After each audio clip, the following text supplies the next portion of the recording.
Applied agro চ্যানেলে আপনাকে স্বাগতম। ছবিতে দেখা যাচ্ছে গোলাপ গাছের পাতা লালচে বাদামি হয়ে শুকিয়ে যাচ্ছে। সম্ভাব্য কারণ ফাইটোটক্সিসিটি প্লাস সানবার্ন বা সল্ট টক্সিসিটি, অতিরিক্ত কেমিক্যাল বা তরল খাদ্য স্প্রে, যেমন বোতল mix, overdose fungicide plus pesticide combo. তীব্র রোদে এসব স্প্রে করলে অনেক সময় কেমিক্যাল বার্ন হয়ে থাকে, এমনকি লবণ জমে ফ্রুট স্ট্রেসও হতে পারে। এর প্রতিকার কি? প্রতিকার হিসাবে সাথে সাথে সকল স্প্রে বন্ধ রাখতে হবে। শুধু পরিষ্কার পানি ব্যবহার করবেন 10-12 দিন। এরপরে অ্যামিনো অ্যাসিড প্লাস সিউইড লো ডোসে দিবেন। ডেড টিস্যু কেটে দিন।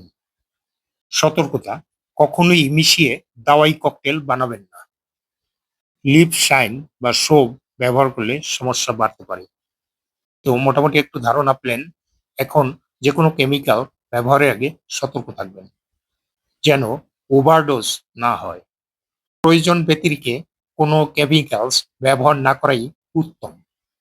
যদি দেখে মনে হয় আপনার গাছ পুরোপুরি সুস্থ আছে, তাহলে এই সমস্ত বাড়তি ঝামেলায় যাবেন না। অনেক সময় না বুঝে বেশি ভালো করতে গিয়ে এইসব সমস্যার সৃষ্টি হয়।